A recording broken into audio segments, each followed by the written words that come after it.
There is a word that comes from the Lord. Now, those of you who have the Bible, the faithful, the holy read,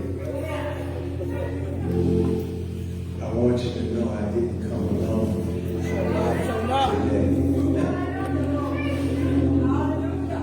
So I'm going to give you this scripture. And then I'm going to introduce to you someone who's going to bless us on today. In the Gospel according to St. Mark, that 11th chapter, that 11th chapter. Now this story is told in Matthew, Mark, Luke, and John. In Matthew and Mark, Matthew is the 21st chapter. Mark is the 11th chapter. But the key verse, that 9th verse, is in both scriptures, Matthew 21:9, and now here in Mark, the 11th chapter, that same 9th verse. I want to begin, however, in the 5th verse. It says, and certain of them that stood there said unto them, what do ye? Loosen the colt. And they said unto them, even as Jesus had commanded, and they let them go. And they brought the colt to Jesus and cast their garments on him, and he sat upon him. And many spread their garments in the way, and others cut down branches off the trees and strawed them in the way. And they that went before, they that followed, cried, saying, Hosanna, blessed is he that cometh in the name of the Lord. Verse 9, they that went before and they that followed cried, saying, Hosanna, blessed is he that cometh in the name of the Lord. Oh, good God, time for a subject on today. Be so kind as to turn to somebody and just repeat after me. Be so kind as to turn to somebody and repeat after me. Say, neighbor. Oh, neighbor.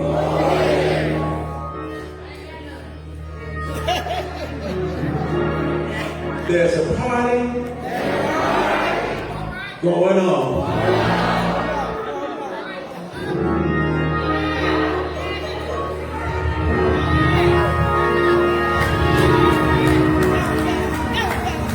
And the king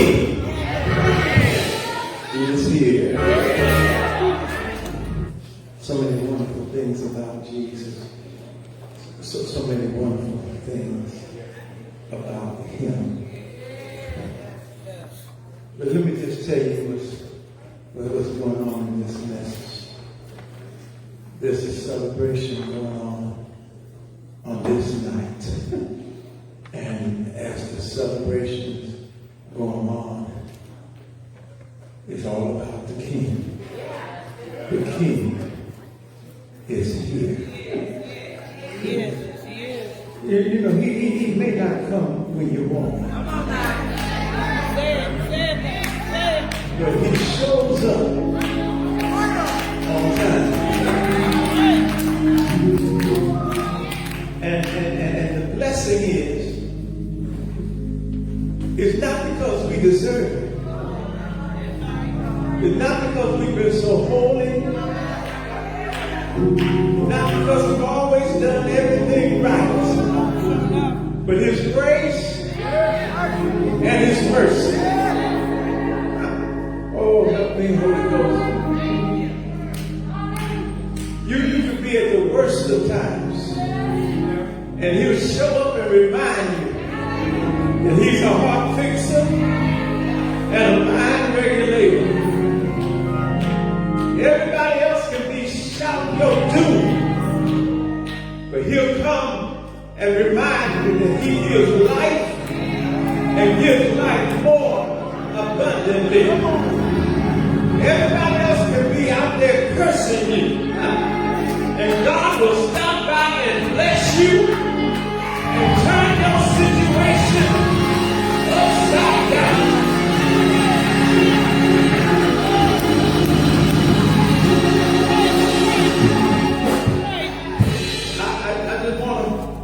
I just want to remind you real quick that one of the attendants at the party and played a prominent role was a cult.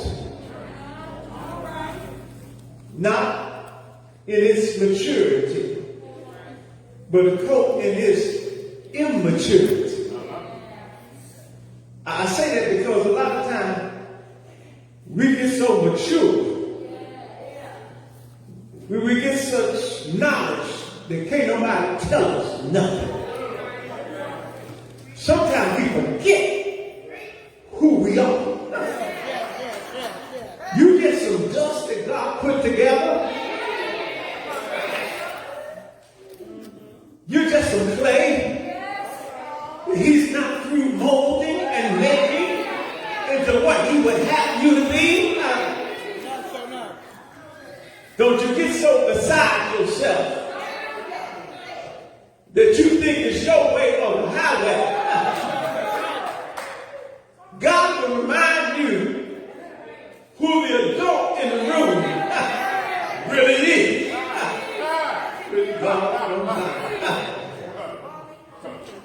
Humble is the way. We got to learn how to submit ourselves to the Most High God. Anytime you're trying to run something, that's just an indication of how much you have still to learn. Oh, bless that man. He invited a colt to the party. And not that the colt was looking for an invitation, because the colt knew what it was. It was just the colt. The colt understood its position. He could have used anybody. So anytime God picks you out to pick on you, that's an indication of how important you are to the kingdom. If you ain't never had to try sometime, God can't use you. If you ain't never been broke sometime, God can't use you. But if you've been through something,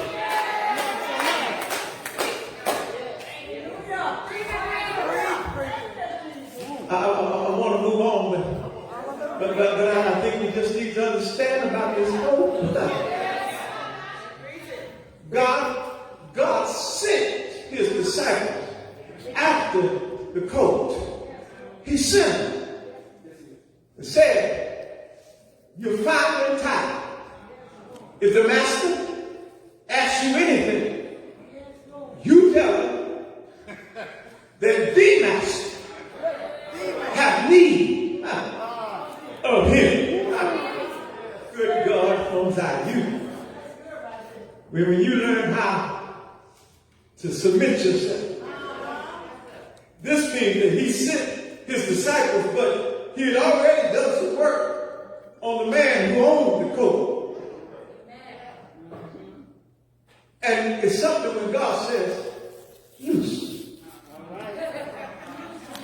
And let him go. I don't care what's binding you. I don't care what's holding you. I don't care what's got you down, what's got you depressed. When God says loose. I don't care who like you, who don't. I don't care who's talking about you. I don't care who forgot about you. I don't care who's mistreating you. When God says loose. I don't care what you got to go through. I don't care how down you've been. I don't care how many times they have kicked you, how they hurt you. I don't care how many times it's happened. When God says loose,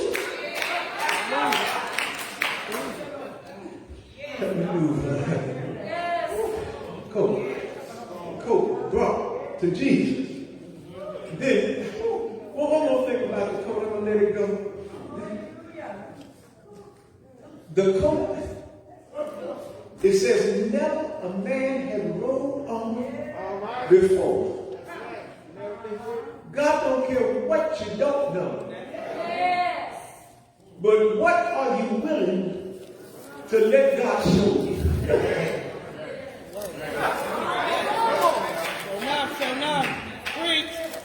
God did not ask you to be like anybody else. And when you stop imitating other folks and stop imitating the one who chose you, who brought you out of darkness into the marvelous light, when you stop imitating the one who loves you, but you didn't even know how to love yourself, he'll teach you how to walk right. He'll teach you how to talk right. He'll teach you how to love right. Some of us think that love is Lord knows folk. That's not love. Trying to be somebody's boss. That's not love.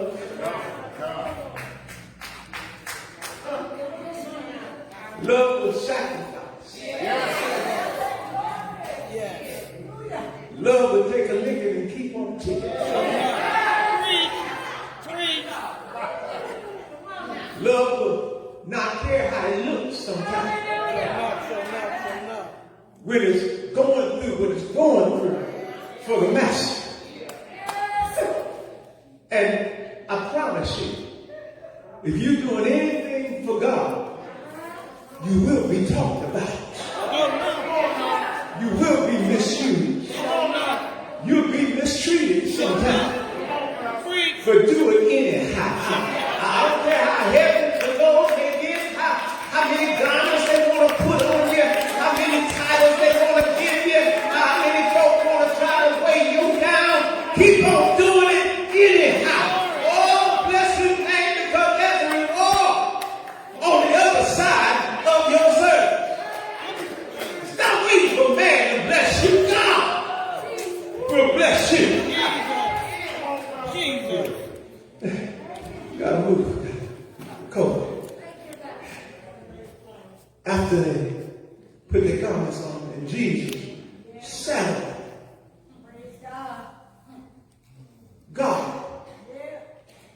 gave him his direction. And the direction was just go. Have you got to the point that you just go? You're not trying to understand what's going to happen at the end. You're just doing what you're doing for the master. You just want God to get glory out of your life. And when you do what you do for him, not for show, not for man, not for a title, but just to make God happy. When you stop trying to make man happy, but I want to make God happy. That's what the blessing starts to come your way. Now, it also talked about the palms. And notice about the palms going to the celebration. They were at another celebration. They were being used for the Feast of the Tabernacle. And now that's when the people were just remembering that when they used to live in huts and tents. So now they were taking palms and they were making their huts. But when they saw that Jesus was being celebrated, they started taking the palms off of their huts and started using those same palms to spread them out before his feet. But let me tell you about the palms. Before they were using them for huts, the palms were on the trees. And the palm, at a certain point in the day, would face straight up. Oh, crazy. Palms. Palms could grow. The average palm could get up on the palm tree. The tree would grow about 35 feet. But some palm trees could grow 70 feet. And there's one particular palm tree that would grow over 190 feet in height. But you see, His glory was when his palms would stand straight up. Right now. Preach. And they would make the palm tree look like it was wearing a crown. And so now, what was at one point a crown is now being used as a hut. And now its use is changed from what it was to what God needs it to be. Maybe you don't hear it yet. But this is our story. See, the story of man, we were created in his image and after his likeness. So we stood as the crown of creation. But when we fail, and that's the one thing about the palm tree, when winds blow, when storms come, the palm tree will bow and bend because of the storm. Its leaves will turn in to help it endure through the storm.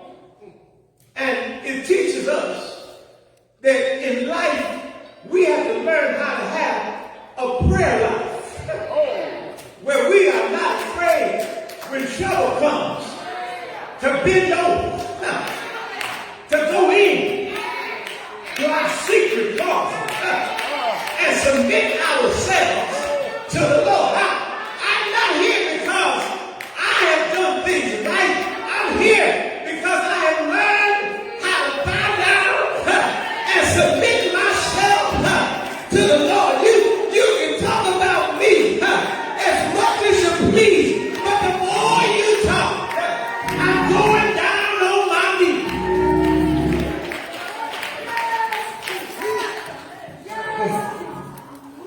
The other thing about the palm tree is that every time you pull, and they can pull one palm, palms grew in bunches. They would pull one bunch down, and then next spring, the palm tree will start budding another bunch of branches. See, I'm not so ignorant that I think I can't be replaced. One time there was a man named Elijah. I don't even read this long. There was a man named Elijah. And Elijah did what God told him, and it rained. Then Elijah went somewhere and prayed and said, Lord, I'm the only prophet that you got left.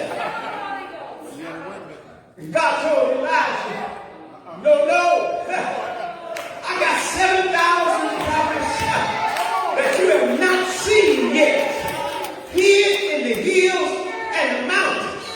They have not bowed their knee. Understand? Let God use you till He uses you up. Some of you are scared to be used. And that's why you sit on the sidelines. But I want you to understand, you never learn how to flow in the Spirit unless you let God use you. Unless you learn how to rock to His time. Unless you learn how to move as the Spirit tells you to move. Unless you learn how to go where the Spirit tells you to go. Sometimes you're going to be in a hostile situation, but you go anyway because God said, wherever you are, I'm going to bless you. If you're in the enemy's camp, I'm going to bless you. If they don't want to hear you, I'm still going to bless you. Wherever you go, I'm going to bless you.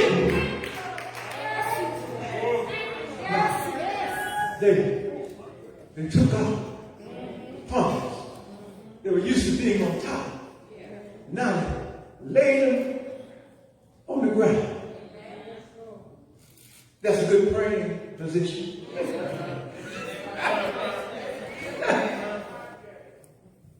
When you're at your worst,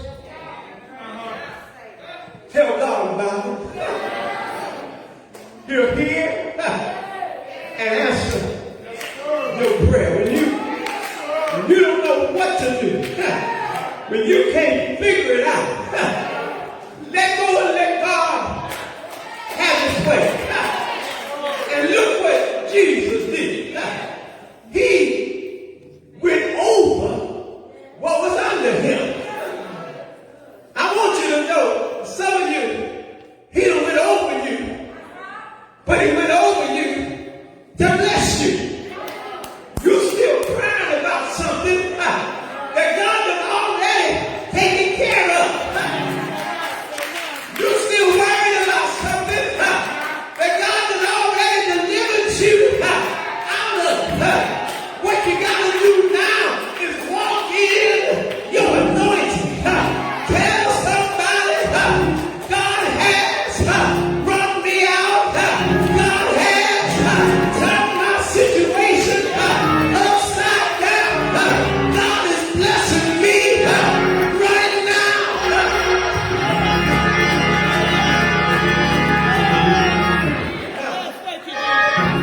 Thank you, Jesus. Not every problem was on the ground. Some problems they used, they held them up. Wait a minute. If some problems are on the ground, and some problems they're holding up, and they're saying, Hosanna in the house. Blessed is he that comes in the name of the Lord.